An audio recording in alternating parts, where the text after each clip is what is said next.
Il n'est pas bon que l'homme soit seul, je lui ferai une aide. Mais ce que vous oubliez, c'est que la responsabilité de faire la personne appartient à Dieu. Toi, ta responsabilité, c'est de discerner. Mais souvent, vous voulez faire d'une personne qui n'est pas semblable, semblable à vous. Ça veut dire que la personne n'aime pas Dieu. Tu veux la forcer à aimer Dieu. La personne ne croit pas en Christ. Tu veux la forcer à aimer Christ. La personne ne croit pas aux mêmes choses que toi. Tu veux la forcer dans tous les sens. Ça veut dire que tu prends quelqu'un qui n'est pas semblable et tu veux faire de cette personne semblable. Genèse 2,18 est intéressant parce qu'il dit ceci. Il dit, le Seigneur, l'Éternel dit, il n'est pas bon que l'homme soit seul. Il dit, je lui... Donc c'est dans le futur, attends que Dieu fasse. Ensuite, il dit, je ferai. Ça veut dire que c'est quelque chose que Dieu prépare pour toi. C'est quelque chose que Dieu forme pour toi. Et il dit, une aide semblable. C'est Dieu qui parle. Ça veut dire que c'est une promesse. C'est une promesse parce que c'est Dieu qui a parlé. Ça veut dire que ce n'est pas ta responsabilité de chercher à faire de cette personne quelqu'un de semblable. Si elle n'est pas semblable, ce n'est pas pour toi.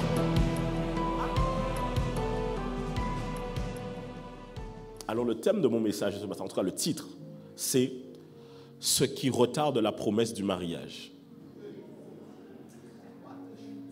What a shock! On a rajouté des trucs avec les jeunes hier. Hein? What a shock! Ok. Ok. Ce qui retarde la promesse, ce qui retarde... Non, regarde bien ce que vous avez marqué. Ce qui retarde la promesse, c'est moi. I'm sorry. Mais c'est ce qui retarde, dis avec moi, ce qui retarde la promesse du mariage. Je dois en parler ce matin et je vais être sur tes côtes. Oui. Et oui, ne t'inquiète pas. Mais j'ai dit que 2024, plus de douceur. Je suis en train de m'améliorer là. J'ai dit ça à ma femme hier. J'ai dit à ma femme, pendant le mariage, j'ai prêché avec douceur. Elle m'a dit, oui, c'était bien. Donc je m'améliore. Non, sincèrement, je m'améliore. Tu sais pourquoi? Toi, tu n'es pas susceptible, mais ton voisin est susceptible. Donc ton voisin, pour qu'il puisse revenir dimanche prochain, j'essaie de le ménager un peu. Après, quand ça sort, ça sort. Mais j'essaie de le ménager un peu, ok? Mais on est dans plus de douceur cette année. Parce que, en fait, des fois, tu dis la vérité, mais la manière dont tu le dis peut bousculer tellement les gens qu'ils n'ont pas envie de l'accepter. Bon, ne vous attendez pas non plus que je puisse me compromettre, hein, c'est pas ça. C'est juste que même si ça pique, je vais amener... Tu sais, quand tu mets un peu de piment, tu mets un peu de miel derrière, pour que ça passe mieux. On est bon ou pas? Ok, dis à ton voisin, ce qui retarde la promesse du mariage. On peut y aller? Genèse chapitre 2, verset 18. Genèse 2, 18. Je dois vous en parler parce que je sais que c'est très important. Le Seigneur Dieu dit... Mais tu peux le mettre en version Louis II, hein, je vous l'ai envoyé en Louis II. L'Éternel Dieu dit, il n'est pas bon que l'homme, je lui ferai... Ok, pourquoi je parle de promesse? Parce que le mariage est une promesse de la part de Dieu, ici marquée là, ici dans Genèse 2, 18. C'est Dieu qui parle et il dit, je lui ferai une aide semblable. Ça veut dire que Dieu a pris la responsabilité de dire que moi, je ferai une aide semblable pour toi. Je te donnerai quelqu'un. Est-ce que je parle à quelqu'un? Ça veut dire que le mariage n'est pas juste, je rentre dans le mariage. Le mariage est une promesse prévue par Dieu. Et donc, Dieu a des caractéristiques avec cette promesse. Parce que tout le monde... Écoutez, beaucoup de gens rentrent dans le mariage, mais peu de gens rentrent dans la promesse. Vous voyez la différence ou pas? Beaucoup de gens rentrent dans le mariage, mais peu de gens rentrent dans la promesse. La promesse, c'est ce que Dieu a prévu pour toi. Le mariage, c'est ce qui ressemble à la promesse, mais qui n'est pas la promesse. On est bon? Qu'est-ce que la promesse exactement? La première caractéristique de cette promesse, c'est Dieu fera une personne semblable à toi. Première caractéristique. Et donc, dans cette phrase-là qu'on a, c'est que c'est Dieu qui fait et la personne qu'il fait est semblable à toi. Deuxièmement, dans la promesse, ce n'est pas pour toi, pour que tu puisses enjoy ta life. Le mariage, il y a le fait d'enjoy dedans, mais ce n'est pas pour enjoy. Seulement, c'est pour accomplir la volonté de Dieu et pour pouvoir amener le règne de Dieu ici-bas sur terre. J'écoutais l'apôtre Yvon ce matin et il disait ceci, les deux institutions les plus attaquées sur terre par le diable, premièrement c'est le mariage, deuxièmement c'est l'église, parce que le diable sait que ce sont les deux institutions qui amènent le règne de Dieu sur la terre. Le mariage n'a pas été conçu pour que les gens puissent enjoy entre eux. Ce n'est pas vrai. Quand il remets-moi le texte de Genèse 2,18, je l'ai déjà dit souvent, mais peut-être que certains nouveaux sont là, ils doivent le voir. Il dit, il n'est pas bon que l'homme soit seul, je lui ferai une aide semblable. Ce qui veut dire que le mariage, il y a une mission à accomplir dedans. On n'est pas ensemble pour nos beaux yeux, parce que tu es frère, je suis frère et qu'on va au cinéma ensemble. On n'est pas ensemble pour aller dans les restaurants qu'on avait mis en favori dans notre liste. On n'est pas ensemble pour s'offrir des cadeaux, pour aller faire les voyages ensemble. Ça, là, c'est le mariage comme ce que le monde voit. Si tu es chrétien et que tu te maries avec les mêmes aspirations que le monde, ton mariage est juste semblable à la promesse, mais n'est pas la promesse. La promesse, c'est d'accomplir le règne de Dieu ici-bas sur terre. Cela veut dire qu'on ne rentre pas dans un foyer juste pour pouvoir dire je veux avec quelqu'un, je veux qu'une femme me donne des enfants ou qu'un mari puisse me donner des enfants. Ce n'est pas ça. On rentre dans le mariage parce qu'on se dit, en fait, je sens que là où Dieu est en train de m'amener, je ne peux pas y aller seul. Il faut que quelqu'un m'y accompagne. Ma prière pour toi cette année, c'est que ce quelqu'un vienne à ta rencontre dans le nom de Jésus. Non. Là, je suis sous vos côtes cette année. En disant, oui. Oui. Hier, on a célébré notre premier mariage ici. Et Martinique aussi, ils ont célébré un mariage hier.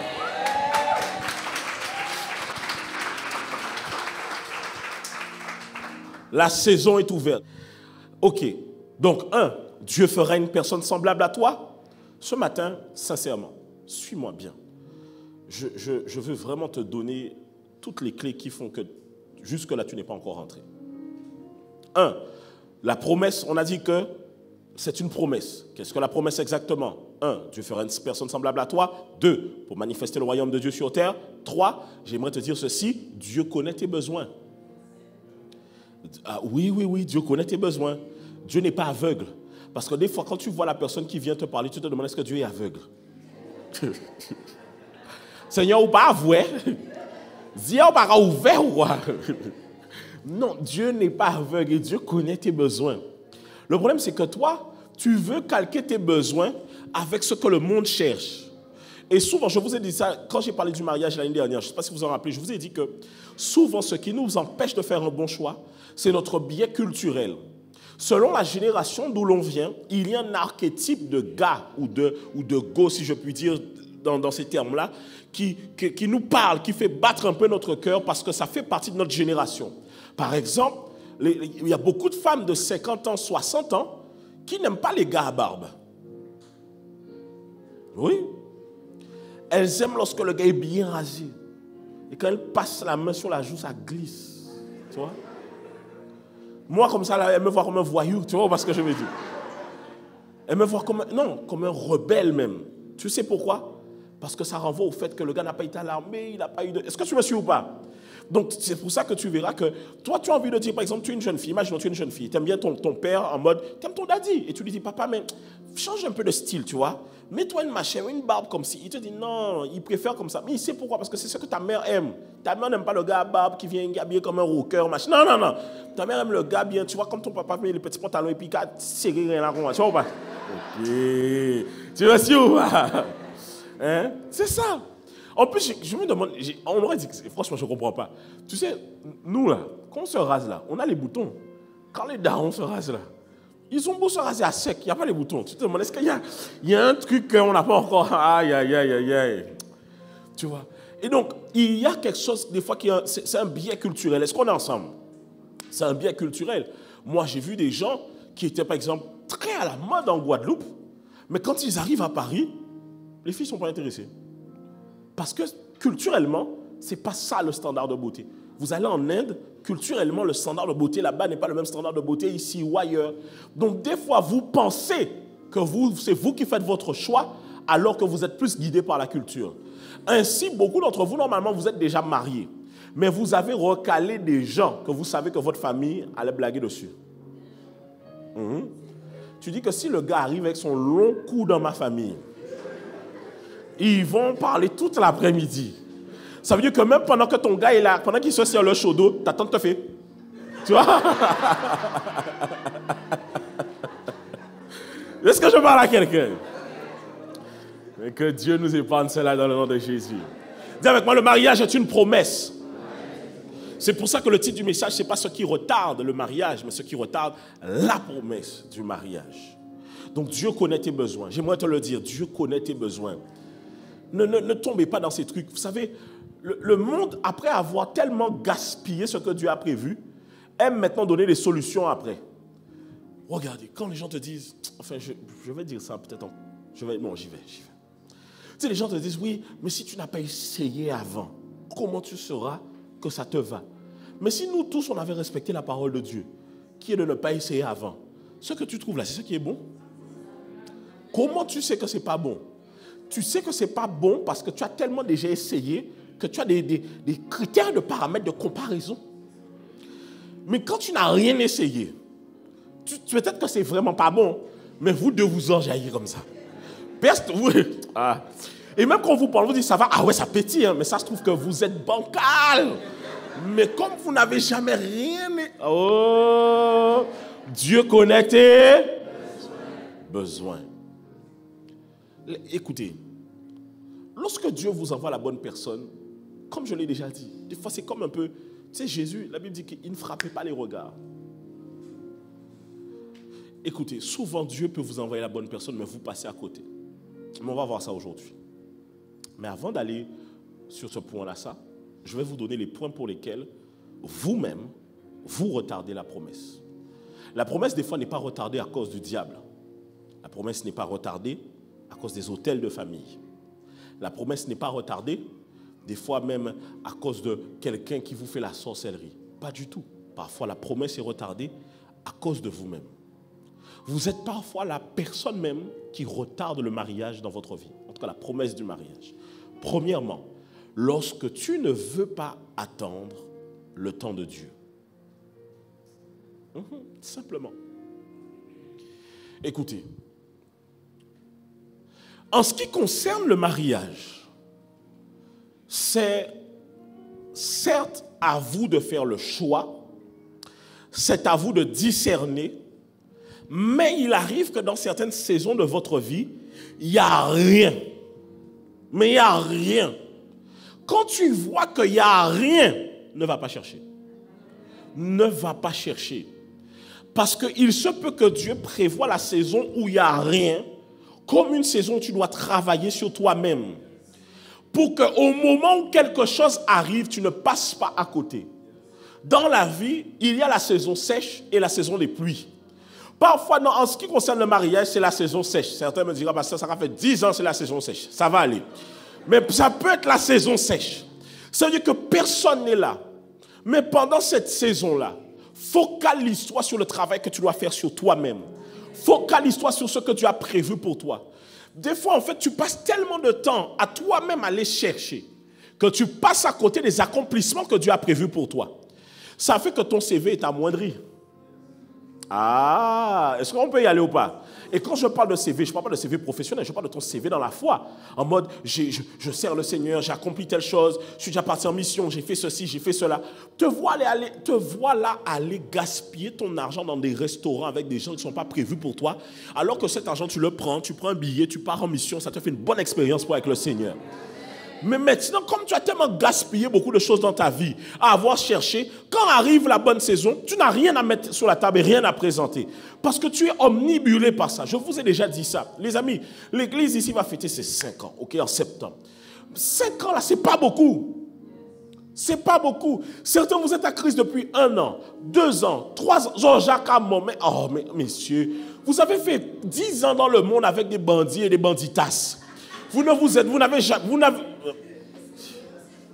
Et maintenant tu arrives en Christ très rapidement, tu veux que Dieu fasse pour toi, alors que tu as fait 10 ans, 15 ans de désert et d'errance et de je ne sais quoi.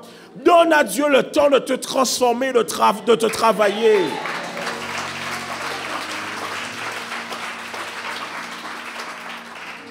Et tu veux la promesse, mais est-ce que tu ressembles à la promesse?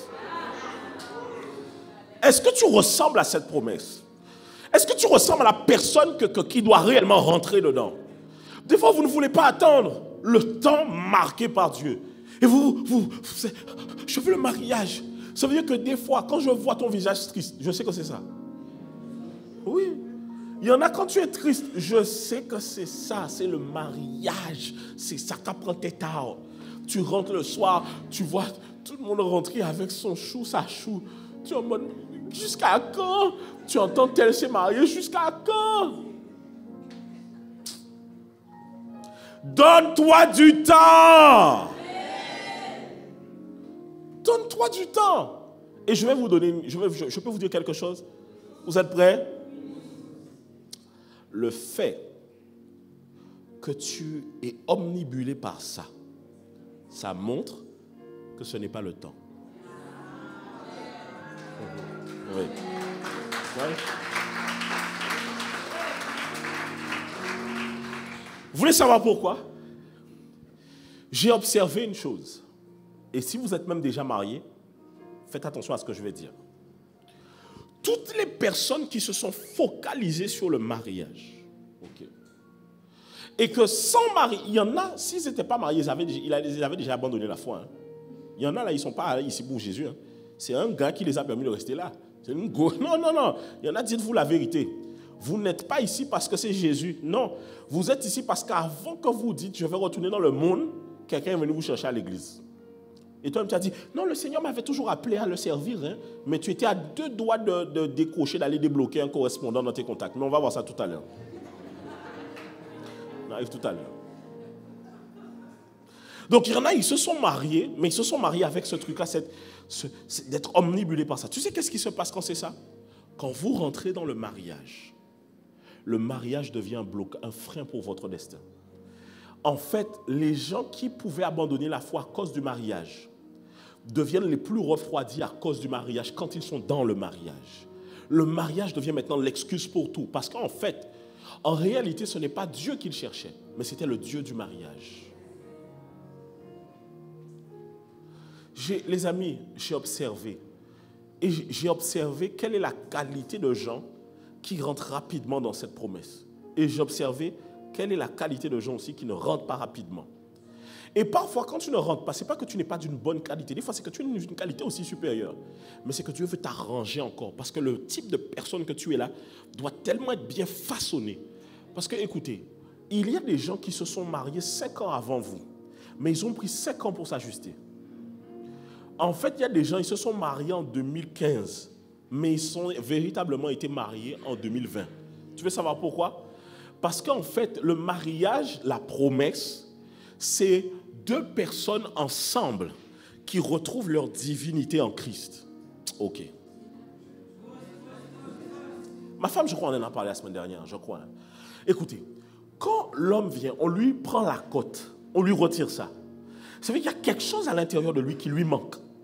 Pourtant, quand Dieu a fait l'homme à son image, la Bible dit dans Genèse 1 qu'il créa l'homme et la femme à son image. Est-ce qu'on est ensemble? Sauf que dans Genèse 2, il dit, il n'est pas bon. Mais dans Genèse 1, il dit, il créa l'homme. Ça veut dire que ce qui est à l'image de Dieu, c'est... Donc il y a un niveau de rayonnement divin en toi qui est émanant et qui est dans son plein potentiel que lorsque tu retrouves la côte. Et que lorsque la côte retrouve sa cage. Il y a quelqu'un qui a dit ça hier. Comment Élodie a dit ça? Elle a dit, je suis heureux d'être la côte qui a retrouvé le corps. Quel poème. Est-ce qu'on est ensemble? Alors dis à ton voisin, donne-toi le temps. Cantique des Cantiques 2.7. Il dit quoi? Cantique des Cantiques 2.7. Il dit, je vous en conjure, filles par les gazelles et les biches des champs. Bon, par les cabris et puis ces bêtes à savane là. Ne réveillez pas l'amour avant qu'elle le veuille. Ça veut dire que des fois l'amour dans ta vie est bien endormi. Mais toi là, tu veux aller le secouer. Et quand vous observez bien, ce verset est intéressant parce que quand Ève est créée, Adam est endormi. Ne cherche pas à te réveiller trop tôt. Il se peut que ce que tu réveilles là n'est pas dans la façon... Des fois, tu sais, c'est comme ça que vous ratez la bonne personne. Je vais vous dire comment. Vous rencontrez la bonne personne trop tôt. c'est la bonne personne. Mais elle n'a tellement pas été travaillée qu'elle devient la mauvaise personne.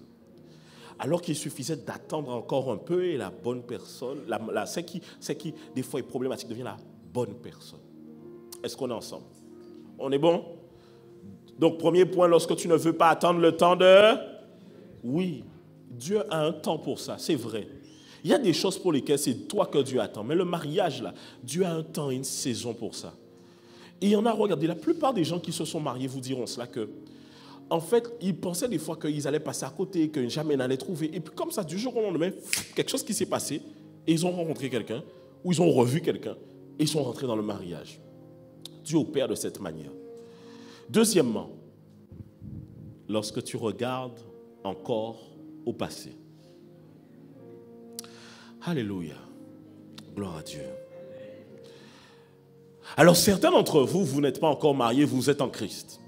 Vous êtes là le mercredi et vous priez le mercredi. On dit pray, tu pries. Tu adores, tu loues le Seigneur. Mais tu peux faire tout ça, mais tu sens des fois l'effet et le poids du fait d'être seul et de n'avoir personne dans ta vie. Tu regardes à l'église, tu fais un sondage, tu dis qui a mon âge? Et souvent, et c'est là où vous vous rendez compte que des fois, hein, vous n'êtes pas spirituel et vous pensez être l'être. Hein, parce que vous finissez par dire à Dieu, mais Seigneur, comment vais-je trouver quelqu'un ici? Il n'y a personne de ma tranche d'âge. Écoute, ne regarde pas avec ce que tu vois de tes yeux. Parce que déjà, tu n'es pas en salle annexe. C'est peu qu'en salle annexe, là, il y a un bon pain, comme on dit. Un craquant, ok? Ou une craquante. Tu regardes à l'âge, machin. En même temps, certains, vous, vraiment les stars, là, les stars ici, là, les divas et les divos. Eux, ce n'est pas l'âge, hein. Ils disent, il n'y a personne de bien pour moi. Genre, il n'y a personne de mon niveau parce que franchement, il y a des sœurs qui me disent, elle me dit, pasteur, il n'y a rien. Je dis, comment ça, il n'y a rien? Pasteur, il n'y a rien. Je dis, mais tel frère, il est de ton âge. Pasteur, il n'y a rien, pasteur. Je te dis, il n'y a rien. Je dis en Martinique, il n'y a rien, pasteur, il n'y a rien, il n'y a rien. Une manière de me dire que c'est pourquoi il n'y a pas volote. Je dis que waouh! Donc te voilà qui est en train de décréter. Toi-même, tu prophétises, il n'y a rien. Et quand il n'y a rien, tu te plains que. Mais tu es la prophétesse de il n'y a rien. On doit t'appeler prophétesse, il n'y a rien. Tu vois? Mais qu'est-ce qui se passe? La promesse finit par tarder, n'est-ce pas? On est ensemble? Tu retournes voir ton ex. Et là, tu commences, tu es assis même, hein? Tu te dis, c'est vrai qu'il n'y a personne, mais peut-être que lui, en fait, parce que regarde comment le diable est malin. Je t'ai dit tout à l'heure que parfois, ce n'est pas que ce n'était pas la bonne personne, ce n'était pas le temps. Te voilà en train de penser à ton ex. Tu vois comment tu es bizarre? Je te dis que... je vais t'aider. Le pasteur te dit que oui, ce n'est pas que ce n'était pas la bonne personne, ce n'était pas le temps. Le diable te dit, mais ton ex, peut-être qu'il est bien, hein? Tu sais ce que ton ex t'a fait. Il n'y a rien de bien là-bas. Même dans l'éternité, ce ne sera pas la bonne personne. Laisse ça tomber une bonne fois pour toutes et passe à autre chose. Et te voilà maintenant. Soyons clairs. Quelle est la justice divine? Que toi, tu débloques ton ex, tu éprouves des sentiments pour lui, mais que Dieu t'envoie quelqu'un ici qui est bien et qui s'est préservé. En fait, tu ne te rends pas compte que, regardez, deux personnes, j'ai besoin de deux personnes. Ok. Béatrice, mets-toi là. Mathieu, mets-toi là. Mets-toi là-bas. Ah, vas-y Mathieu, mets-toi là-bas. Béatrice, mets-toi ici. Ok. Mets-toi là. Mets-toi plus derrière. Ok. Regarde. Ça là, c'est l'ex, ok. Et ça là, non, ça c'est l'ex. Ça là, c'est l'ex. Non, c'est juste parce qu'il est derrière moi, c'est juste ça. Ça n'a rien à voir. Ok. Et là, c'est la promesse, c'est ce qu'on est ensemble. Et en fait, ce qui se passe, c'est quoi? C'est que... Viens.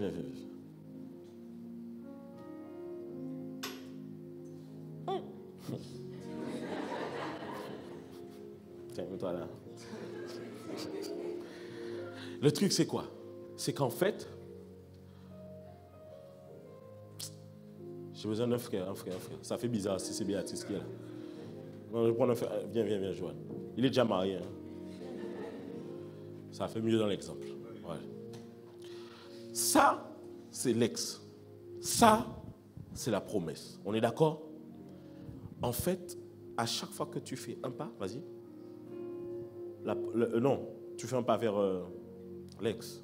Non, tourne-toi de dos. Voilà. Tu fais un pas en arrière, la promesse fait un pas. Un pas. Un pas. Un pas. Un pas. Aucun dernier pas, mets-toi là. Un pas encore. Ok. Sauf que, ici, elle était ici, la promesse était ici. Et il se peut qu'entre là, il y avait 2 ans. On est d'accord? En reculant, elle vient de perdre. Ça l'a amené, lui, à 4 plus 4, 8 plus 2. Ensuite, quand l'esprit du Wazimo la quitte, elle dit à Alex, Wazimo au Kenya, ça veut dire tu es fou. Ok. C'est bon, tu peux retourner à la table. Tu étais là-bas, vas-y. Elle dit non, finalement, je me suis rendu compte, c'est pas mon ex, à l'école du réveil, un truc s'est passé, boum, elle ouvre les yeux. Elle se dit maintenant, Seigneur, je suis prête pour la promesse. Mais la promesse là, elle a reculé. Et elle finira par venir faire quoi? Elle se plaindra dans la présence de Dieu. Seigneur, où est la bonne personne? Pourquoi tu n'as pas promis? Pourquoi tu n'as pas envoyé la promesse? Jusque-là, je suis avec toi. Je te sers. Je me consacre.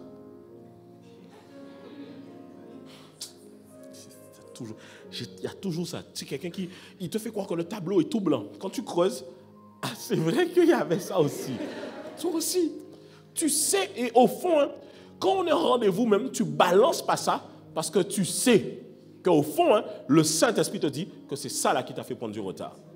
Mais tu préfères jouer la carte de Dieu est injuste au lieu de dire que c'est toi qui es injuste avec toi-même. Maintenant, te voilà avoir perdu du temps parce que toi-même, tu as repoussé ce que Dieu avait prévu pour toi depuis longtemps. Que Dieu t'épargne cela dans le nom de Jésus. Que Dieu t'épargne cela dans le nom de Jésus. En plus, à chaque fois que la promesse arrive, il y a un pro-ex qui revient. Oui. C'est un ex 15 Pro Max, tu vois. Et chaque fois que la promesse arrive, ton téléphone sonne. Le gars a été bizarre avec toi. La fille a été étrange avec toi. Et il te dit, je n'ai jamais rencontré quelqu'un comme toi. Depuis que tu n'es plus dans ma vie, je me rends compte qu'il fait nuit. Voilà comme ça on arrive à t'avoir. Comme toi, tu es un gars Netflix, go Netflix, c'est ça. Il te dit, tu étais le soleil de mes jours. Et la nuit, tu étais la pleine lune qui illuminait mes ruées. Tu dis, waouh. Tu dis, oh. Il te dit, pour toi, j'irai viser le ciel, quitte à rencontrer ton Seigneur. Il t'a eu. Tu dis, mais c'était ça que le pasteur parlait, la promesse. Ce n'est pas la promesse, c'est le pro-ex.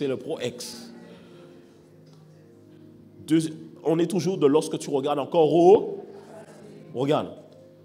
Lorsque tu regardes encore au passé, tu veux faire de la promesse ou du conjoint de la destinée l'image de ton ex. Tu rencontres la bonne personne, mais tu veux que la personne que tu rencontres ressemble à ton ex. Et te voilà maintenant dans des bêtises sans nom. Mon ex me parlait comme ça. Va voir ton ex.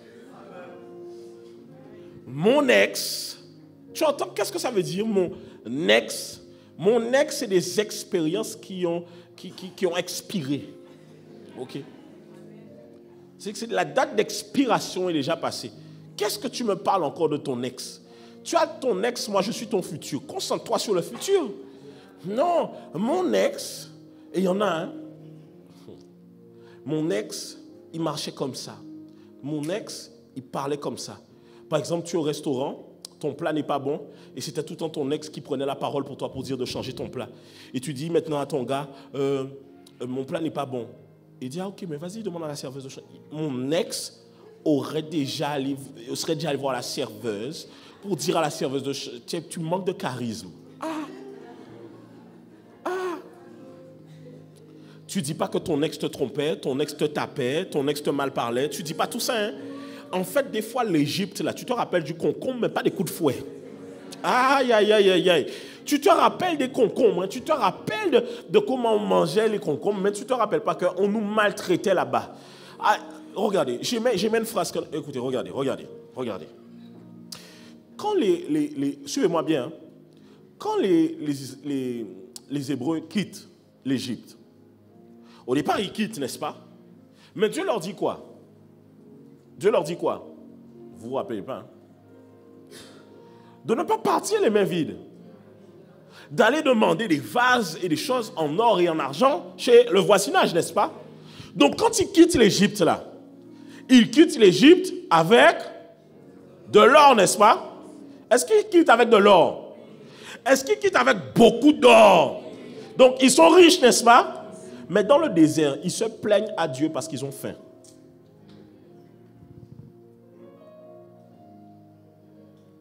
C'est pour ça que quelqu'un qui a faim, tu ne peux jamais l'enseigner certaines choses. Ça veut dire qu'en fait, tu as l'or devant toi, mais tu te plains de certaines choses que tu avais avant. Et tu commences maintenant à vouloir faire en sorte que la personne que Dieu a prévue pour toi ressemble à ton ex. Tu veux tout comme ton ex, qui te parle comme ton ex, qui soit même là-bas comme ton ex. Les amis, enterrez vos anciennes relations une bonne fois pour toutes. Arrêtez de jouer à Thriller, Michael Jackson, vous ressuscitez des gens qui sortent de terre et avec qui vous allez danser. En plus, des fois, vous rentrez jusque dans le mariage, vos ex sont encore là. Mais quelle folie! Quelle folie! Et si jamais ton conjoint ou ta conjointe faisait seulement l'erreur d'avoir contact avec son ex, c'est toi qui allais péter un câble ici. Vous faites des fois aux gens des choses que vous ne voulez jamais accepter pour vous-même. Vous faites aux gens des choses que vous ne voulez pas accepter. Laisse ton ex tranquille, Tu as déjà vu quelle expérience que tu n'as pas tirée de cette histoire. La Bible dit c'est comme des chiens qui retournent à leur vomissure. C'est-à-dire que ou manger là, il n'est pas bon, ou vomit, ou dit non, il a payé encore, ou tu vas reprendre encore un peu. Qu'est-ce que tu vas aller chercher quelque chose? Tu es venu à l'église même brisé à cause de... Vous vous rendez compte le niveau de folie qu'il faut pour ça? Maintenant, réfléchissez et asseyez-vous et dites-vous, pourquoi je fais ça? Pourquoi je me comporte ainsi? Dans la logique, je sais que ça va me faire du mal, mais pourquoi je retourne à chaque fois dans ces choses-là? Que Dieu t'épargne cela dans le nom de Jésus, que ton ex reste dans le passé, que tu puisses bien fermer la porte. Parce qu'à quoi sert-il à Dieu de t'envoyer ton futur si tu vis encore dans ton passé? Ferme bien la porte. Ainsi, quand Dieu enverra quelqu'un dans ta vie, il n'y aura personne qui pourra se plaindre de ça. Des fois, vous ratez la bonne personne à cause de votre ex. Des fois, une histoire de... Mais oui, parce que... Et puis le gars se permet ou la go se permet, tu sais, te parler d'une certaine manière. Mais quand ton ex te parle d'une certaine manière, c'est qu'il sait qu'il y a quelque chose qu'il peut avoir chez toi. Quelqu'un que tu corps bien comme il faut là, il reste là où il était. Il ne revient plus. Mais quand tu as un ex qui vient, qui ose te dire des choses, c'est qu'il sait au fond que ça parle au fond de toi, là, comme ça. Ma prière pour toi, c'est que tu puisses... En fait, vous ne vous rendez pas compte, mais des fois, vous faites souffrir les gens dans le silence. Tu sais, il y a des gens qui te font mal dans les relations, mais en silence. Et quand tu te plains, dis, mais je ne comprends pas pourquoi tu te prends la tête, c'est rien. On est des adultes, on est des adultes, on doit aller plus loin, on doit voir les choses plus loin que ça. Est-ce que c'est mon ex qui nous fera empêcher de construire quelque chose? Je l'ai laissé, mais supprime son numéro. Mais c'est un truc de gamin, ça. Voilà les bonnes excuses. Non, c'est les bonnes phrases que vous sortez. Mais des fois, toi, tu dis au gars, mais si c'est ton ex, il n'y a plus rien. Pourquoi tu parles encore? Mais on est des adultes. Est-ce qu'on va s'embrouiller pour des petites choses comme ça? Je pense que tu vas un peu trop loin. Cherche le Saint-Esprit. Les gens qui retournent la situation comme ça. Toi, maintenant, tu finis, tu es mal. Tu te dis, mais je ne comprends pas. Moi, je suis d'accord avec ce truc pour dire que... Attendez. Quand on a des enfants ensemble, c'est différent. Mais malgré tout, il y a une manière, une disposition à avoir. Mais je suis d'accord pour dire, en dehors du cadre où il y a des enfants ensemble, je suis d'accord pour dire que, mesdames et messieurs, vous fréquentez quelqu'un qui a toujours quelque chose d'ambigu avec son ex, barrez-vous. Barrez-vous. Ça ne sert à rien de rester dans un truc où c'est bizarre. Tu vas souffrir pour rien. Il y a beaucoup de gens ici-bas sur terre. Il y a beaucoup d'enfants de Dieu. Il y a des gens qui acceptent Jésus chaque jour. Tu vois ou pas? Tu vas finir par trouver. Ne diminue pas. En fait, des fois, quand je parle avec certaines personnes, je me dis, regarde, le gars est tellement bien, la fille est tellement bien, mais elle diminue ses standards parce qu'il lui manque quelque chose. C'est comme si tu as tellement le désir de te marier que tu es prêt à tout accepter. Tout accepter. On peut avancer? Dieu bénit ce matin. Troisièmement, lorsque tu ne travailles pas ton caractère. Je vais parler aux hommes comme aux femmes. Hein. Mais mesdames, j'arrive. Mais je ne veux pas.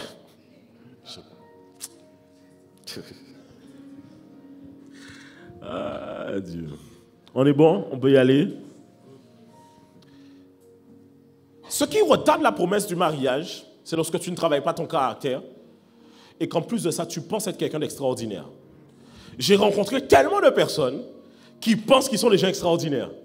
En fait, quand tu parles avec la personne, elle te dit « Ah non, mais moi, tu sais, franchement, la personne qui m'aura, en tout cas, vraiment, il n'y a personne qui est heureux et qui pense même à toi, vu la manière dont tu parles aux gens autour de toi. » 90% des gens qui t'aiment et qui t'entourent sont d'accord pour dire que tu as un problème de caractère. Mais toi, tu ne changes pas. Tu es persuadé que tu es quelqu'un de bien. Mais si on s'assoit et on pose la question à toutes les personnes qui t'entourent, elles toutes peuvent nous faire un clin d'œil pour nous. Et si elles font le clin d'œil, c'est qu'elles savent qu'elles ne peuvent pas parler. Et tu penses que tu es quelqu'un de bien. J'ai rencontré tellement de gens comme ça. En fait, ils n'ont jamais rien fait. Ils sont toujours les chic gars, chic go. Toi, tu es trop bien, tu es parfait. Vraiment, en fait, en tout cas, la personne qui va être avec toi, elle devra travailler. Pardon? Bon, je vais y arriver. Je peux y aller ou pas? Je veux parler aux hommes. Messieurs, écoutez-moi bien. Écoutez-moi bien. Quand on va épouser une fille, une femme, ok?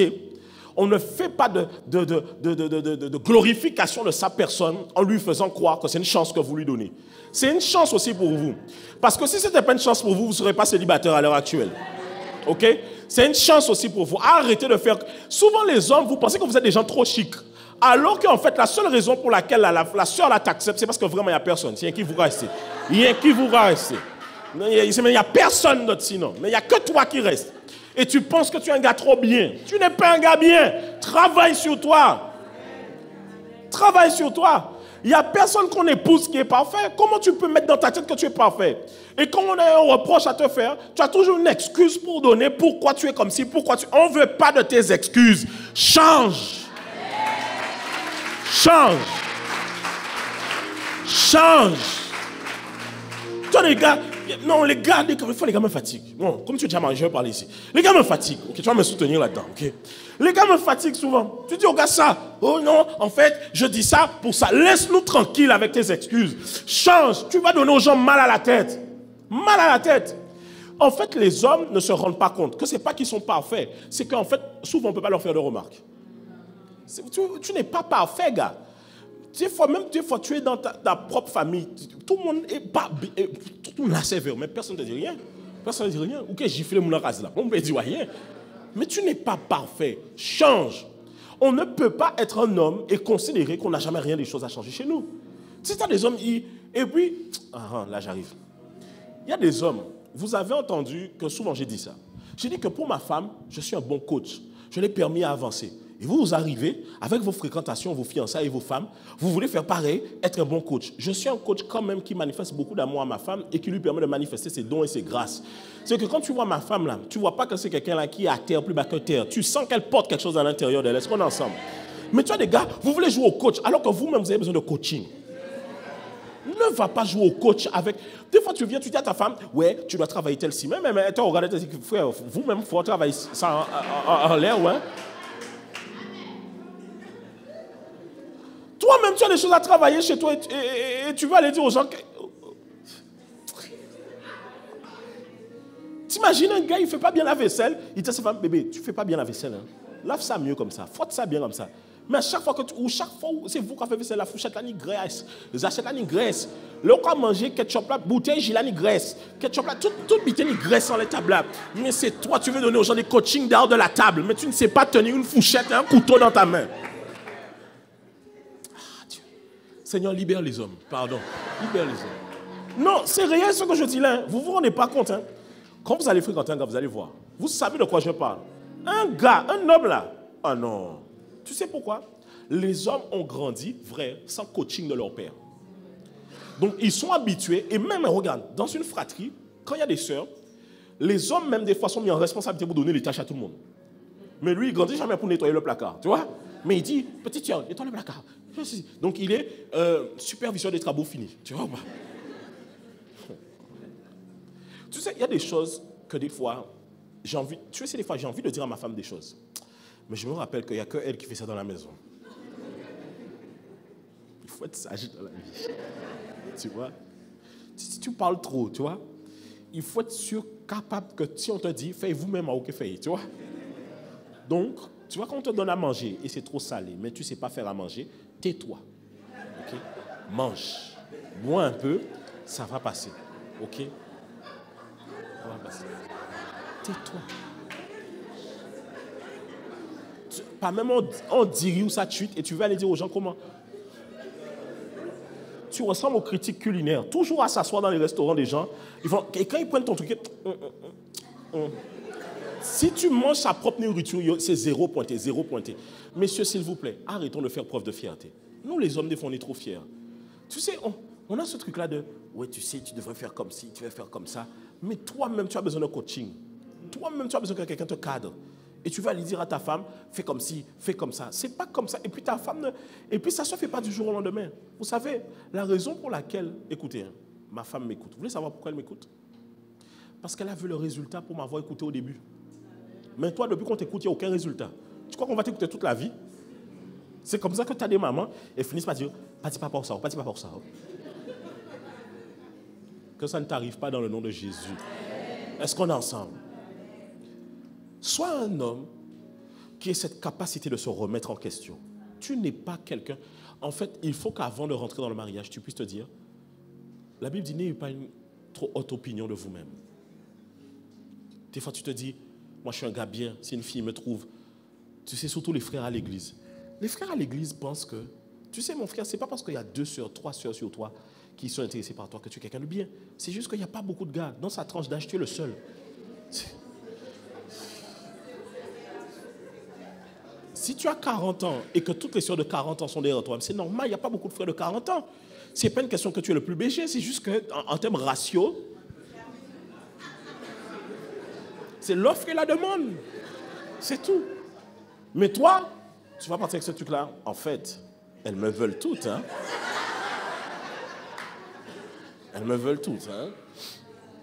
Ah ouais, en fait, elles sont... Ah ouais, en fait, elles t'ont tourné. Et toi, maintenant, quand tu vas parler avec la fille que tu fréquentes, que tu veux épouser, tu vas lui dire, tu sais, tu as de la chance. Hein. Pitié.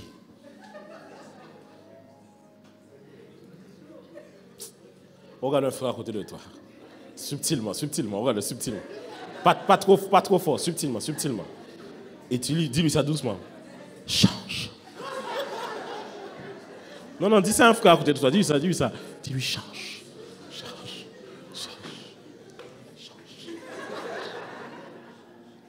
On est bon?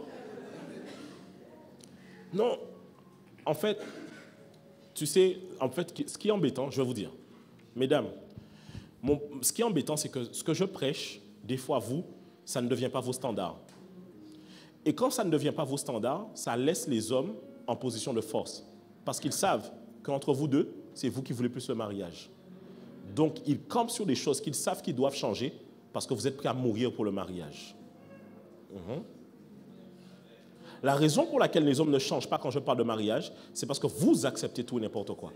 Je parle de certaines choses, le gars, il se dit, il sait que c'est vrai, Mais quand il arrive et il voit que toi, tu acceptes ça, je dis, mais c'est bon, ça passe. Le pasteur là dit ça, mais il a accepté ça, donc on va faire Jean Vlé. C'est parce que tu acceptes ça. Mais un gars verra, vous respectera quand il voit comment vous êtes capable de pouvoir dire non à certaines choses, de ne pas tout accepter, de pouvoir lui dire non, frère. Moi, tu peux lui dire clairement, je serai une femme, comme la Bible dit, une femme soumise, mais néanmoins, pas soumise au genre de personne que tu es aujourd'hui. Change d'abord. Change d'abord. Mesdames, je peux y aller? Vous êtes prêtes, hein? Vous êtes sûrs, hein? Seigneur, est-ce que je mets le verset là? Vous voulez le verset? Vous voulez le verset? En salle annexe, vous voulez le verset? C'était mon oui. Proverbe 12:4. 1, 2, 3. Une femme est quoi?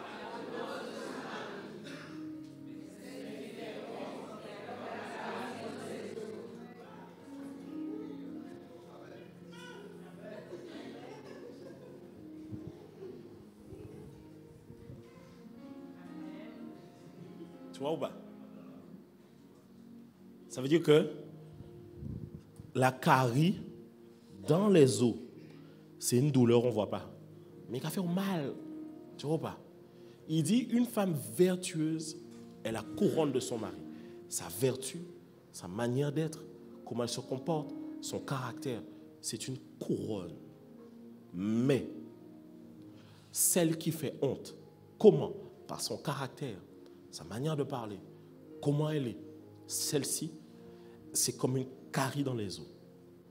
C'est comme ça que tu as des hommes, hein, quand leurs femmes parlent, tu sens qu'ils sont gênés, à la manière dont elles sont. Mesdames, il y a des comportements dont vous devez faire très attention. Par exemple, je vous donne quelques exemples. Ça peut arriver d'être jalouse, mais on n'est pas jalouse en pangale. On est jalouse avec classe. Ok? On fait comme si on n'a rien vu. Et on règle ça en backstage quand personne ne voit. Mais pas quand tout le monde voit. Et avec des regards. Je peux parler encore? Devant ta belle-mère, là, il y a une manière d'être. Ta belle-mère est ce qu'elle est. Mais tu ne peux pas me tourner les yeux devant ta belle-mère. C'est un mauvais comportement. Tu montres que tu n'as aucune tenue quand tu es en public devant les gens. Et souvent, mesdames, vous ne vous rendez pas compte, mais vous êtes tellement expressif que vous n'avez aucune tenue. Des fois, vous laissez toutes vos émotions jaillir comme ça. Regarde, tu n'aimes pas déjà ta belle famille. Tu ne l'aimes pas déjà. Bon, peut-être qu'ils t'ont fait des choses. Ça peut arriver. Mais quand tu fais, ton gars te dit, est-ce qu'on peut aller voir ma famille? Tu dis oui, mais toi aussi, va bien. Quand tu y vas, tu montres en plus que tu ne voulais pas venir. Parce que pendant toute la fête, tu as assis dans ton coin. Tu dis bonjour à personne. Après, tu dis, il y a des hypocrites. Quelle classe qu'il y a là-dedans? Quelle classe qu'il y a là-dedans? Tu crois que nous autres hommes, on n'est jamais allé dans des endroits où on sait qu'il y a des trucs, mais qu'est-ce qu'on fait? On serre les dents. Et on passe à autre chose. Mais il y en a, non, moi pas aimé. Et c'est comme ça que beaucoup d'hommes ne peuvent même pas aller voir leur famille. Parce qu'on pas aimé les famille. En fait, écoutez bien. Même, je ne dis pas qu'on va dans tous les endroits. Mais même quand on est en face de la famille, il y a des comportements à avoir. Il y a des choses qu'on ne fait pas. Pourquoi? Ils n'ont pas besoin de savoir. Entre nous, on sait comment ils se comportent. Mais devant eux, on garde toujours la bonne face. Oui, c'est comme ça que ça doit se faire. On n'accepte pas les bêtises, on n'accepte pas la compromission, mais il y a une manière de pouvoir être. Dès que ton gars il parle à une soeur à l'église, Rada, j'ai levé. Et après, dans le service, tu parles mal à la sœur. Alors que la sœur, peut-être, c'était une question de service, peut-être c'est même moi qui ai dit à la sœur d'aller voir ton gars.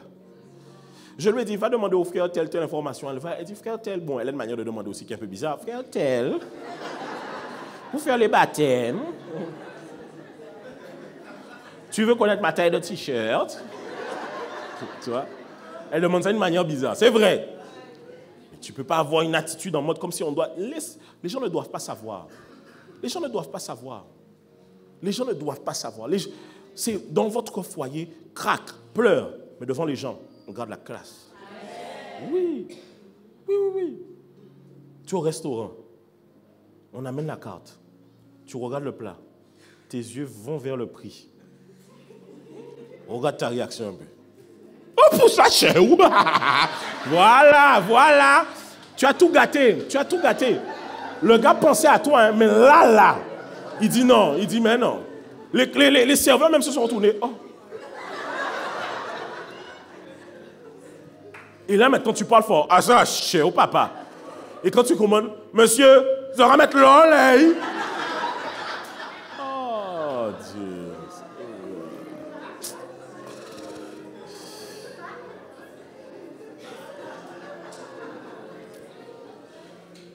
Diane sera à côté de toi. Change. Un peu de classe quand même.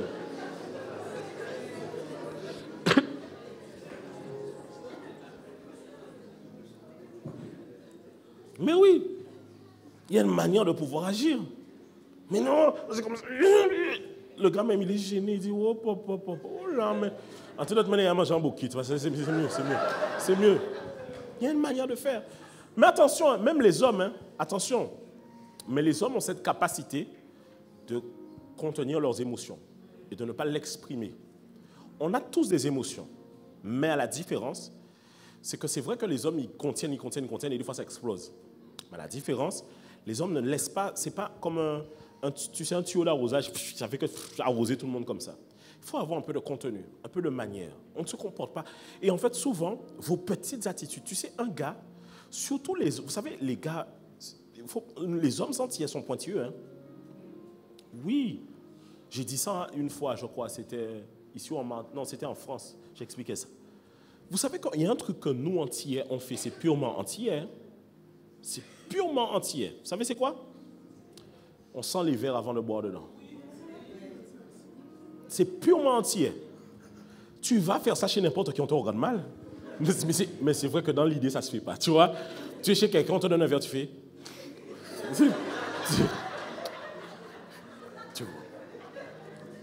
Tu me suis ou pas?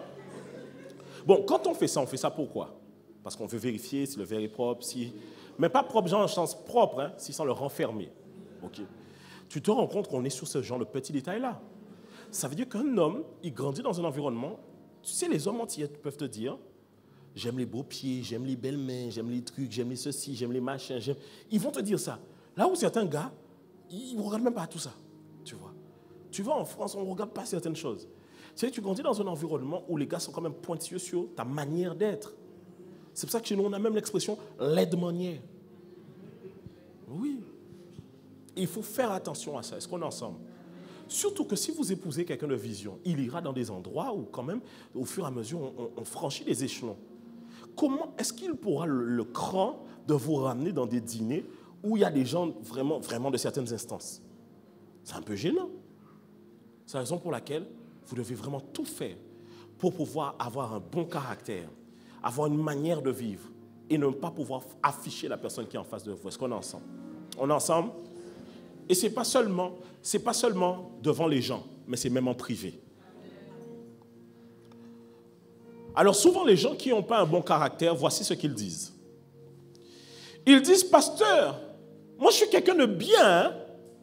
Vraiment, en tout cas, si quelqu'un m'a dans sa vie, franchement, il aura beaucoup d'amour. Ah ouais, beaucoup, parce que moi, franchement, en tout cas, on peut dire ce qu'on veut de ma personne, mais moi, j'ai beaucoup d'amour, beaucoup d'amour, beaucoup d'amour. J'ai une phrase pour toi, toi qui as beaucoup d'amour. Sache faire la différence entre ressentir de l'amour et manifester de l'amour.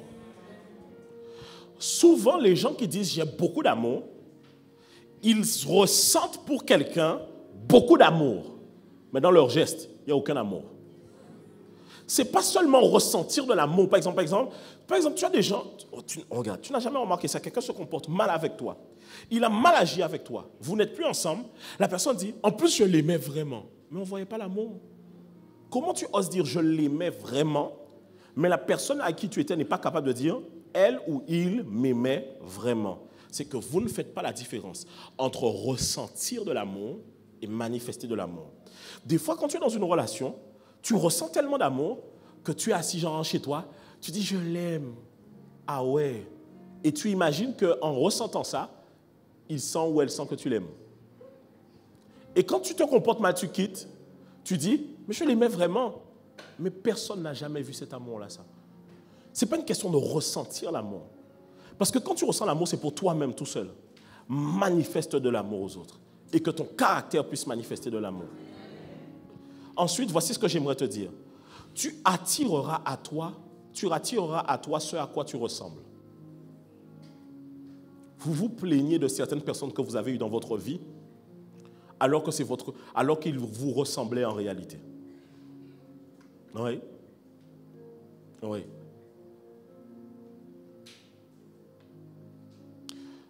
Il y a de très rares cas où quand un mariage tombe à l'eau, écoutez-moi, de très rares cas où quand un mariage tombe à l'eau, c'est de la faute d'une seule personne. Très rare. Ça arrive, hein, que ce soit majoritairement la faute de quelqu'un. Mais souvent, ce n'est pas la faute d'une seule personne. Et quand tu creuses un peu, tu te rends compte que les deux là, ils avaient des tares et des fois c'était similaire.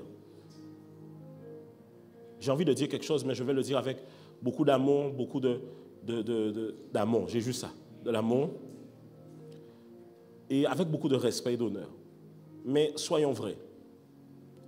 Beaucoup de personnes ont grandi avec des fois un foyer qui a été brisé et séparé.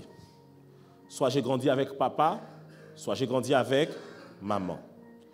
Et souvent, quand tu grandis avec papa ou maman, l'un des deux te parle comme si l'autre, c'était le plus profond problème du foyer. Quand tu es jeune, tu y crois.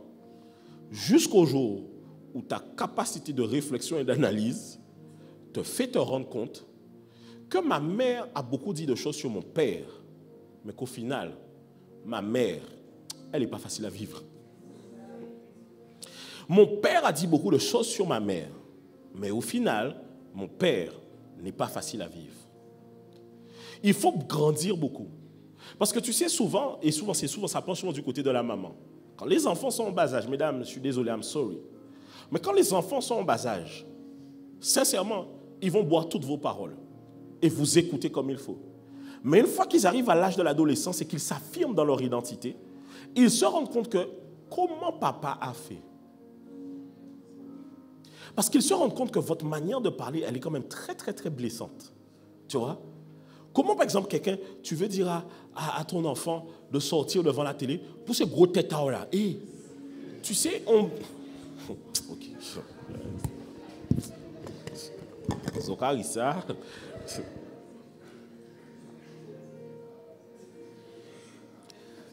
Tu te rends compte que nous, on grandit dans un environnement où on ne sait pas parler bien aux gens. Ton enfant grandit avec sa maman qui lui a dit, pour ces gros tétards-là. Des fois, le gars n'a pas une grosse tête, hein. Mais tête là, il vient gros après.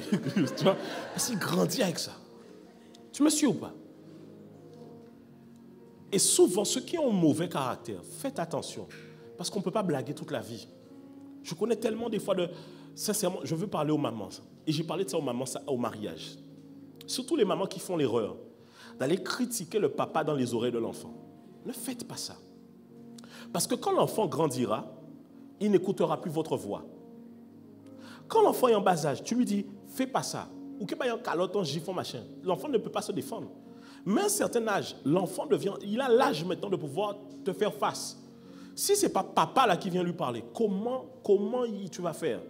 Mais sauf que quand tu as passé toute l'enfance, toute l'enfance de cet enfant à critiquer le père, quand il grandit, est-ce qu'il respecte maintenant le père?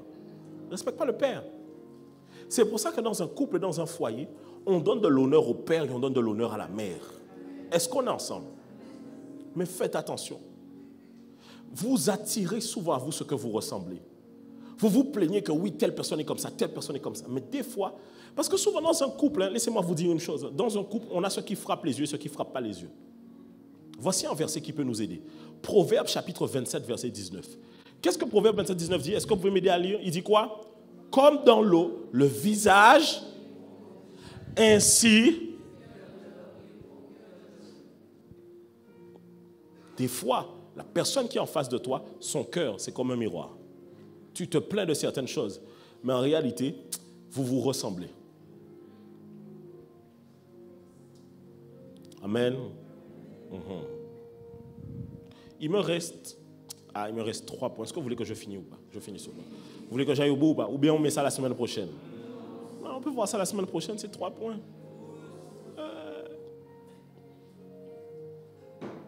Tu es sûr? C'est toi qui m'as dit d'y aller.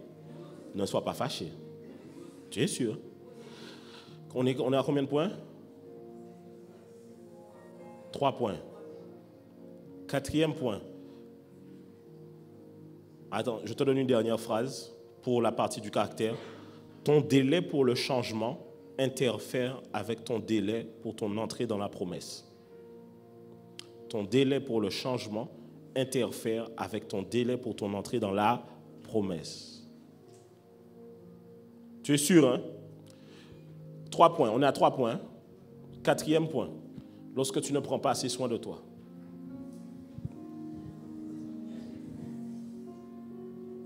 Il faut qu'on en parle. Ça va bien se passer. Mais je vais vous dire ça avec vraiment beaucoup d'amour. C'est que ça que j'ai, de l'amour. Vous savez, si vous ne prenez pas soin de vous, le problème c'est que quand vous lisez la Bible, vous aurez l'impression que la Bible fait un focus, et c'est vrai, hein, sur la beauté intérieure. C'est vrai.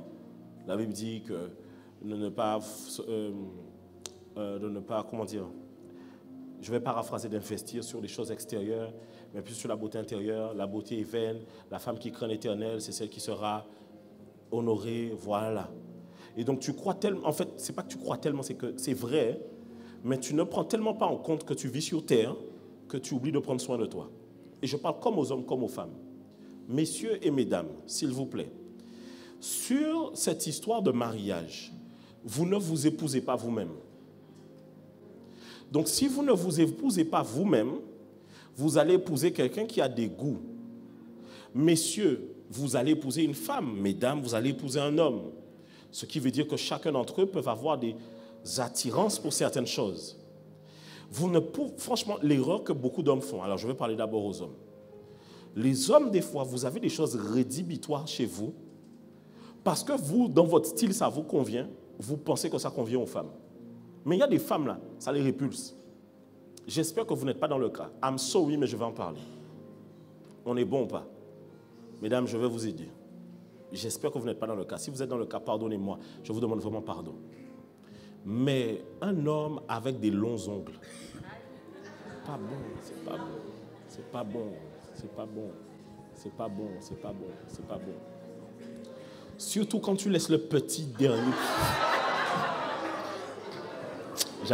J'avais dit les 3 points la semaine prochaine, hein. J'avais dit ça.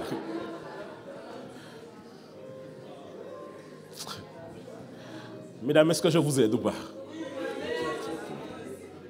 Et en plus, celui qui a le petit dernier.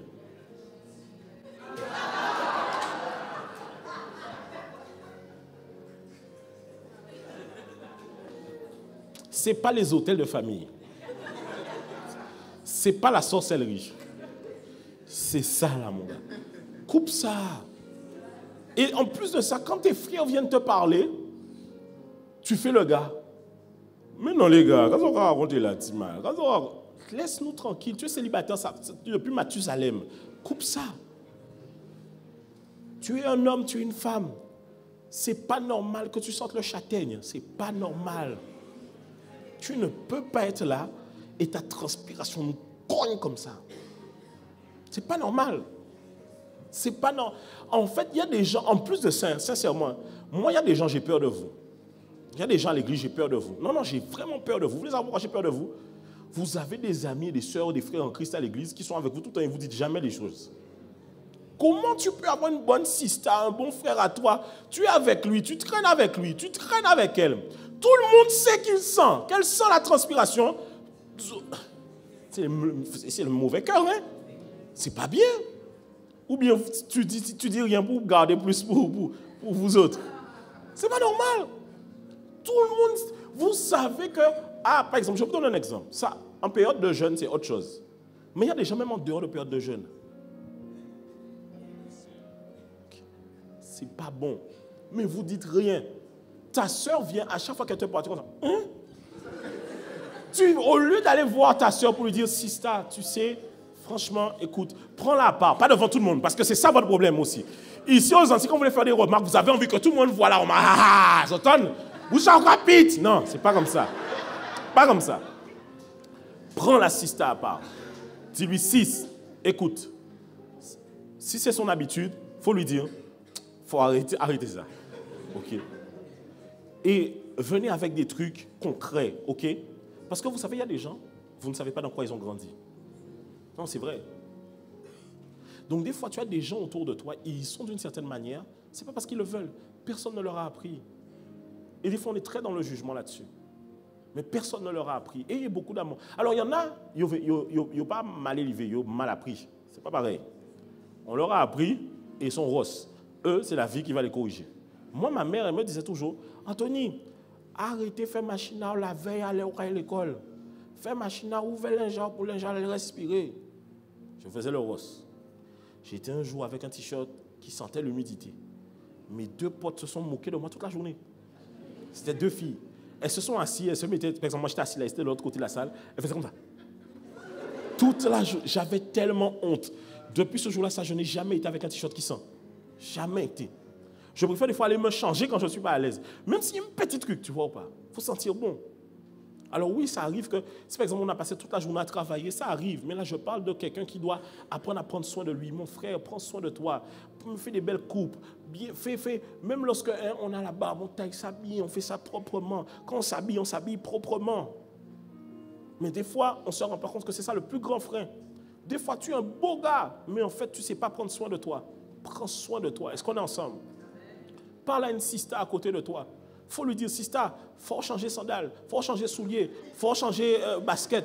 Tout le temps le même feeling. Change ça, ma soeur, parce que, bon, si elle n'a pas, elle n'a pas. Prends-lui une paire. Parce que tu ne peux pas les dire aux gens, change et puis ils n'ont pas. C'est blessant. Tu dis à quelqu'un, change et il n'a pas. Mais des fois, tu vois. Et des fois, tu peux. Fais. Dis, frangin, tiens, voilà. Moi, je connaissais, je vous donne un exemple. Je connaissais une jeune qui est venue me voir. Et donc, c'est les parents de la jeune qui est venue me voir. Les parents m'expliquaient que cette jeune-là en question, elle vivait beaucoup d'harcèlement à l'école par rapport à son style vestimentaire.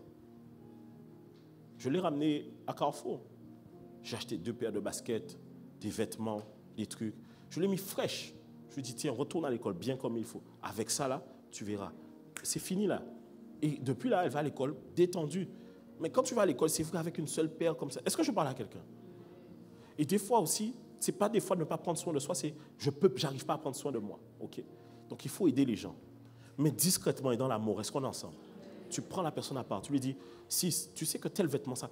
Quand par exemple tu vois par exemple une sister à toi qui s'habille avec un truc qui lui va bien, dis-lui, pour ce vêtement-là, il te va vraiment bien. Vraiment, c'est ton style, ça te va bien. Il y en a des fois, ils ne savent pas.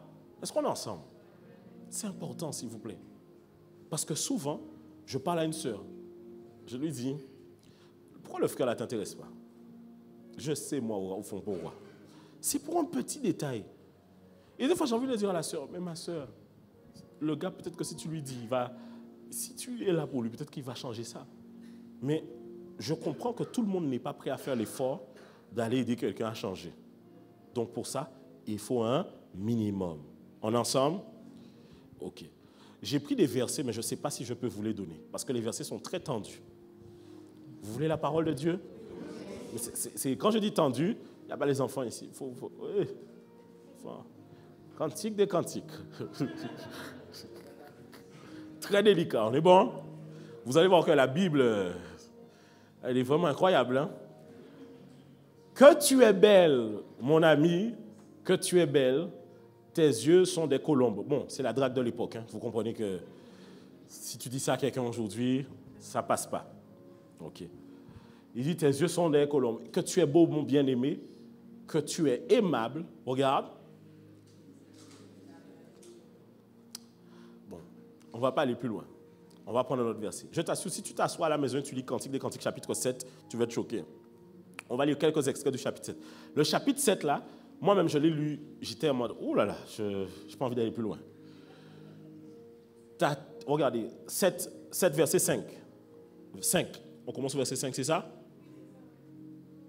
Il dit quoi? Ta tête, elle est élevée comme le... Ok, le Carmel, c'est le mont Carmel. Ok, c'est là où Élie a défié le prophète de Baal. On est ensemble? Mais regarde, il dit, ta tête est élevée comme le Carmel. Ça veut dire aussi la posture. La posture que tu as, elle est élégante. Et vous savez que la posture joue pour beaucoup dans l'image que vous renvoyez. Mais si tu es là, tu es une sœur à l'église, ils vont me dire toujours comme ça. Les gars ne parleront jamais de toi. Jamais. Même un frère, hein, jamais de toi. Une belle posture, surtout les frères. Tu sais, tu dois imposer comme si la sécurité. Donc, tu vois ou pas? Tu ne peux pas être tout le temps comme si la vie te donne des coups tous les matins. Ce n'est pas normal. Et les cheveux de ta tête sont comme la pourpre. Un roi est enchaîné par des boucles. Mais le verset suivant, il dit quoi? Que tu es belle, que tu es agréable, ô mon amour, au milieu. Aïe, aïe, aïe, aïe, aïe, aïe. Vas-y, avance, avance, avance. C'est chaud, hein, c'est chaud. Hein. Ta taille. Hey!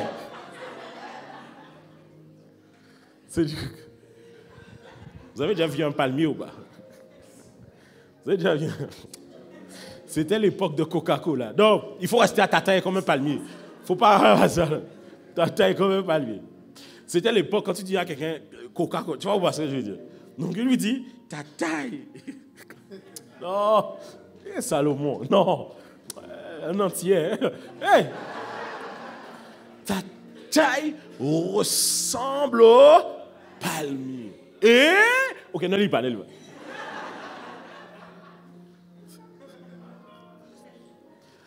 Vous vous rappelez de quelle image que les gens ont quand ils mangent une grappe de raisin? Ok, laissez ça, laissez ça. Verset suivant, verset suivant.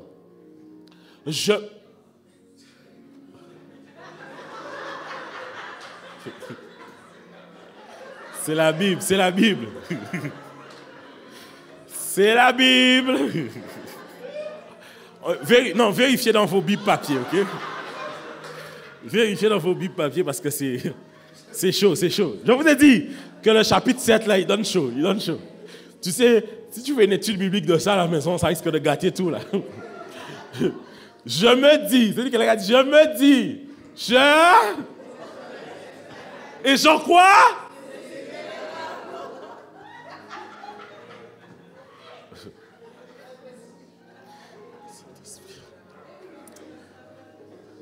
Que, ok, soit.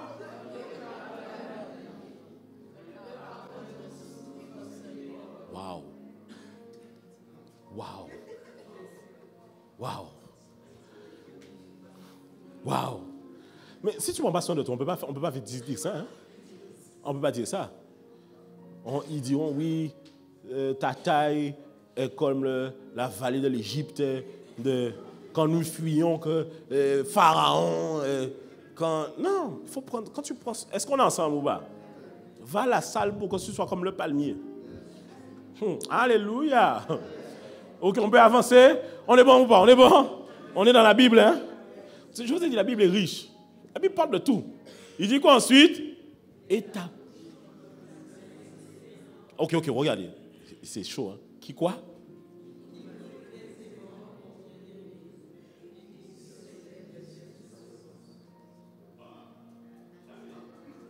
Non, là c'est poète tout ça. À pas un perlin, là. Non. Verset 10, il dit quoi? Verset 10, mais la suite. Je suis.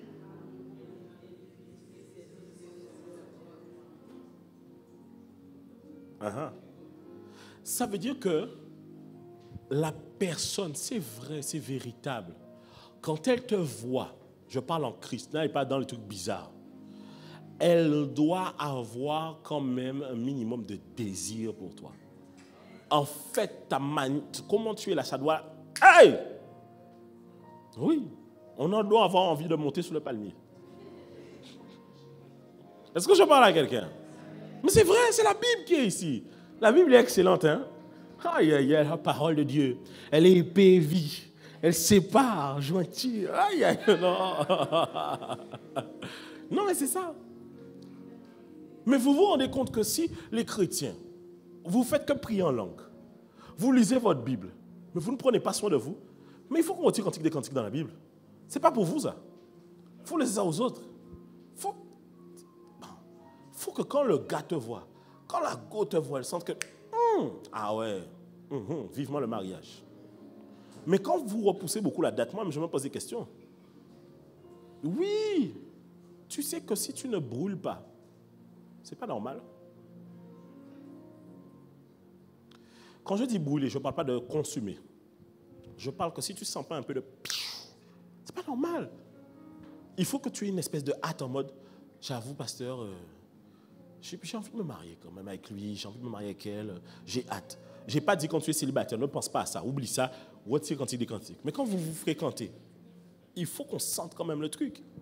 Mais maintenant, je n'ai pas dit, attention, hein, ici, ce n'est pas une question de venir à l'église et de vouloir plaire, d'être sensuel et de jouer de son charme. Ça n'a rien à voir avec ça. C'est une question de, en fait, tu dégages quelque chose déjà qui donne aux gens envie de te regarder, c'est-à-dire intérieurement. Mais en plus de ça, tu prends tellement soin de toi qu'en fait, il n'y a aucun barrage et aucun tue-l'amour physiquement. Parce qu'il y a des choses qui sont des tue-l'amour. C'est qu'on voit ça, ouh là, c'est fini. Tout, on n'a rien. On va fermer tout, remballer, rentrer à la maison. Parce qu'il n'y a rien. Il faut que ça crée de l'émoi. Est-ce qu'on est ensemble? OK. On est bon pour le 4e point? Donc, dis à ton voisin, prends soin de toi, prends soin de toi. Amen.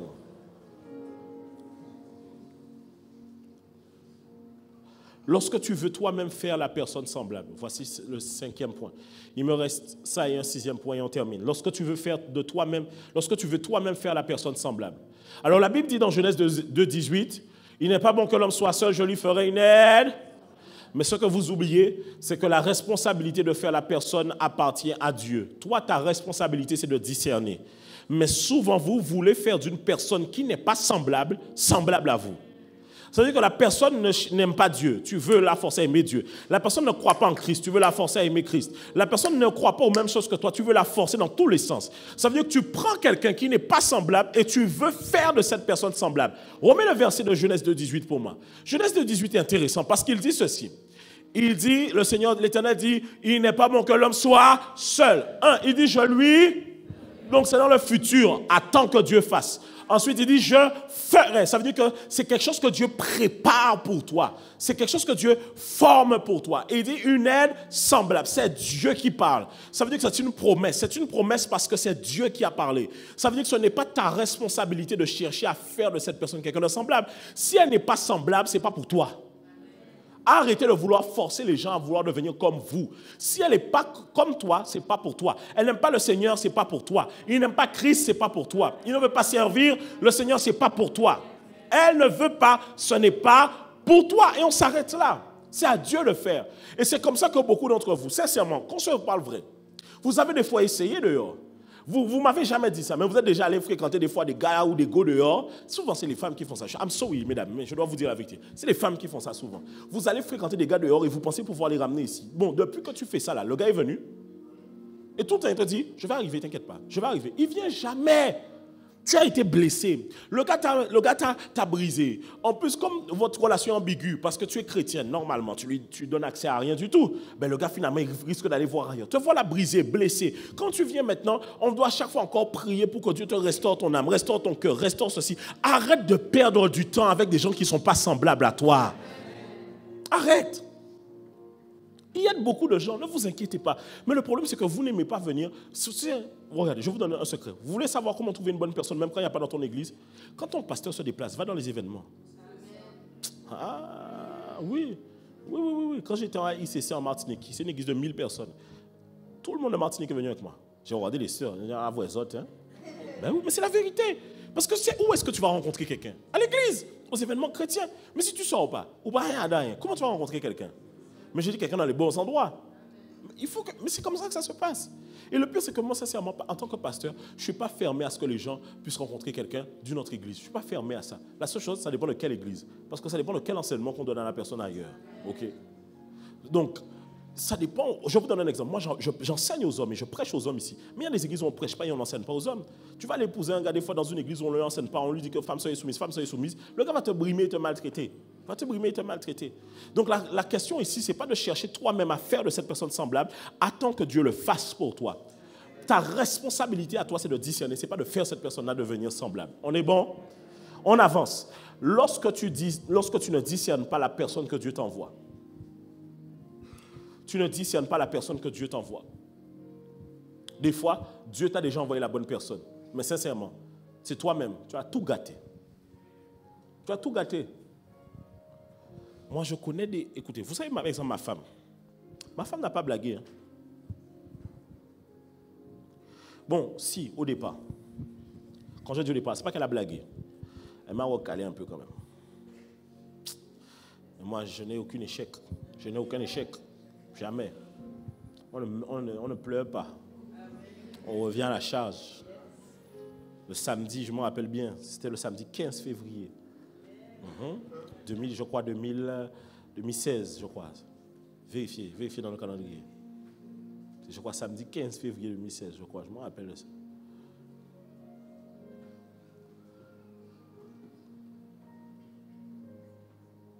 « 2016 février, c'est quoi? Avant? Le 13, c'est un samedi? C'était samedi 13 alors. Et c'était le 15 que je suis revenu. Voilà. Samedi 13 février, je m'en rappelle, j'allais à un mariage. Je parlais avec elle. Je lui dis, je parle, mais je sens que quand je discutais avec elle, c'est comme si elle me répond un peu vite fait. Je lui dis, mais attends, est-ce qu'il y a quelque chose qui te gêne là? Non, je lui posais des questions. Et c'était un espèce de langage codé chez nous, là où on était à l'église. C'était, vous voulez que je vous donne? C'était genre, quels sont tes projets à court terme, moyen terme et long terme? Quand on te pose cette question-là, c'est que on est chaud sur toi, tu vois. Et elle me répond, oui, je suis un peu gêné à pouvoir répondre à cette question-là. Mais moi, cash, je lui dis, est-ce que tu es gêné par mes questions ou tu es gêné par le fait qu'on parle? Elle me dit, les deux. Je dis, hey,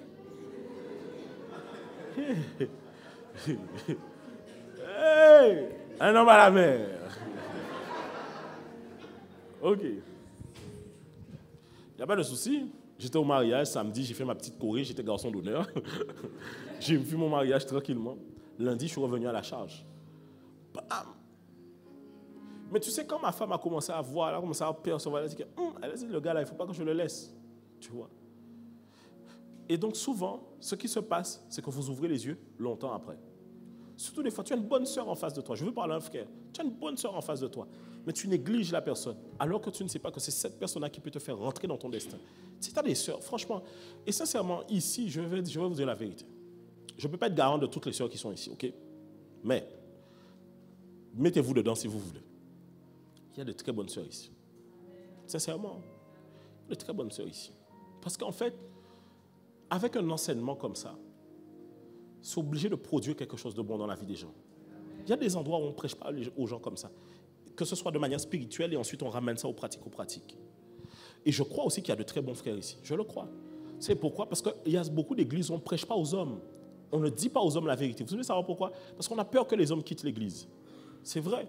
Ils viennent déjà tellement pas à l'église, on se dit qu'on ne va pas déjà les brusquer en plus de ça. Donc, ici à côté de toi, tu as des gens de qualité. Mais des fois, vous ne savez pas discerner ce qui est à côté de vous. C'est des gens de qualité qui sont là. Regardez comment les gens ici aiment le Seigneur. Comment ils cherchent Dieu. Ils sont soumis aux principes et aux autorités établies. Vous avez des bonnes personnes de qualité, mais des fois, vous ne savez pas le voir. Et vous êtes bloqués sur des petits aspects. Apprenez à discerner. Discerner, ça veut dire quoi? Ça veut dire qu'au-delà de ce que je vois, j'arrive à percevoir ce que les autres ne voient pas. Souvent, il y a un frère que tout le monde peut-être néglige. Mais demain, c'est ce frère-là que Dieu utilisera puissamment.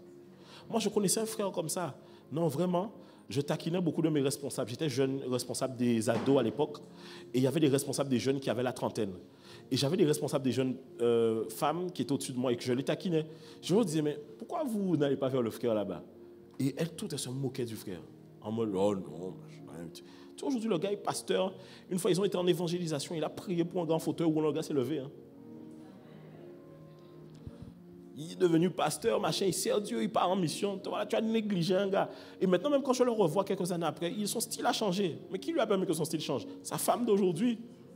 Mais tout le monde le négligeait parce qu'il mettait des pantalons un peu bizarres. Non, c'est vrai. Il mettait des pantalons très larges avec des chaussures très fines. C'est vrai. Le combo n'était pas bon. Mais ça se change. C'est vrai, il avait un peu les champs marqués, un peu. Mais, est-ce qu'on est ensemble ou pas? Ça fait un petit charme. En fait, des fois, vous ne discernez pas. Dis à ton voisin, discerne.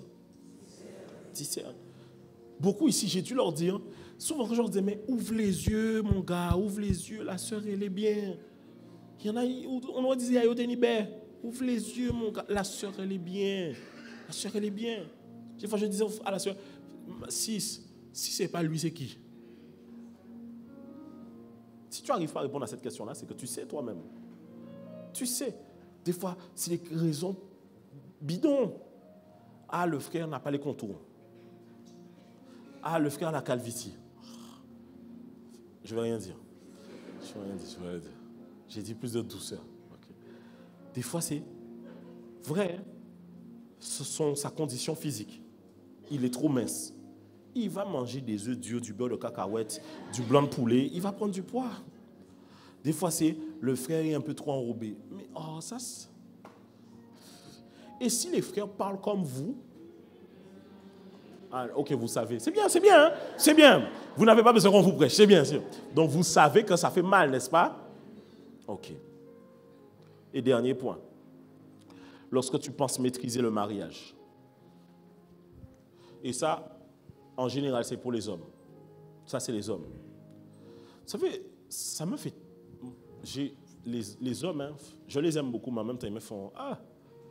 Les hommes pensent maîtriser le mariage. Alors qu'ils sont célibataires. Ça, c'est un. Okay. Et certains ne sont pas célibataires par choix. Ils sont célibataires parce que quand une fille les approche, elle se dit, je ne peux pas épouser le gars-là. Oui. Et les hommes, des fois, ont cette espèce de posture, tu vois. Même quand je prêche, des fois. Oui. Des fois, quand je prêche, tu as toujours un gars, il est comme ça. Je me dis, mais pourquoi tu me regardes comme ça? Je t'ai rien fait, mon gars. Non, parce qu'ils ont ce truc-là, tu sais, l'homme, des fois, déjà, il a du mal à se retrouver dans un lieu où un autre homme lui parle. C'est en nous, l'ego des hommes. Comme on aime être tout le temps dans le lead, on n'aime pas voir notre gars dans le lead. Okay? Qu'on soit clair, je dis ça, mais il n'y a aucun gars qui m'a regardé comme ça aujourd'hui. Dis à ton voisin, détends-toi. Okay? Il n'y a aucun homme qui m'a regardé. Mais ça m'est déjà arrivé. Des fois, je parle de mariage, mais tu sais, souvent, ceux qui me font ça, ce n'est pas les jeunes. Hein. C'est les beaucoup plus âgés. 40, 50, 60. Ils prennent une posture en mode, mais je ne vais pas aller écouter quelqu'un pour savoir comment je dois faire le mariage. Mais c'est comme ça que toute ta famille a échoué dedans. Parce qu'ils ont pensé que le mariage, c'est comme ça. Le mariage, c'est comme n'importe quoi. Ça s'apprend. Même la prière, ça s'apprend. Puisque les disciples ont dit à Jésus, enseigne-nous à prier. Ça veut dire que ça s'apprend. Ça s'apprend. On ne rentre pas dans le mariage en mode, je maîtrise tout. Tu maîtrises, c'est pas comme ça. Et tu vas dire quoi des gens qui ont déjà échoué et divorcé? Qu'est-ce que tu vas dire d'eux? Eux aussi, ils pensaient. Vous pensez que quand quelqu'un rentre dans le mariage, il rentre pour échouer? Il n'y a personne qui rentre dans le mariage pour échouer. Tout le monde rentre dans le mariage en se disant, ça va forcément fonctionner. Mais ça veut dire qu'à un moment donné, ils se sont rendus compte que j'aimais la personne, mais ce n'était pas suffisant. Il n'y avait pas que ça. C'est la raison pour laquelle, quand on veut rentrer dans le mariage, sincèrement, et c'est ce que j'ai fait, je suis allé lire des livres sur le mariage. Je suis allé écouter des prédications. C'est pour ça que je fais ce genre de prédication. Hein. Parce qu'on a fait beaucoup de Love Code, mais on n'a jamais publié. Là, je le publie sur le comme ça, vous allez réécouter. Pour ça que je pose, je ne me mets pas à prêcher. Aujourd'hui, je pose des choses pour que vous puissiez aller revoir les points, réécouter. Parce que c'est important. Des fois, tu écoutes, tu reviens 3 mois, tu te rends compte que tu n'avais pas bien écouté. Tu as besoin de ça. Plus tu vas prendre le temps de te préparer, plus tu auras du succès dans ton mariage. Rappelez-vous toujours ce que les militaires disent. Entraînement difficile, guerre facile. Voici 2 versets pour vous. Ésaïe 5, 21. Ésaïe 5, 21. Malheur à ceux qui sont sages à leurs yeux et qui se croient intelligents. Ça veut dire, quand la Bible dit malheur à ceux, ça veut dire quoi? Ça veut dire qu'il y a une malédiction. C'est ce que ça veut dire. Malheur à ceux, malédiction, ça vient de malédicter, qui veut dire du mal. Quand on dit malheur à ceux, ça veut dire qu'il y a une malédiction qui poursuit ceux qui sont sages à leurs yeux. C'est-à-dire qu'ils ne sont pas sages, mais ils pensent qu'ils sont sages et qui se croient intelligents. Et il le dit dans Proverbe 3,7, ne sois point sage à tes propres yeux, crains l'Éternel et détourne-toi du mal. Amen. Que Dieu vous bénisse, c'était mon message pour vous. Il n'est pas bon que l'homme soit seul, je lui ferai une aide. Mais ce que vous oubliez, c'est que la responsabilité de faire la personne appartient à Dieu. Toi, ta responsabilité, c'est de discerner. Mais souvent, vous voulez faire d'une personne qui n'est pas semblable à vous.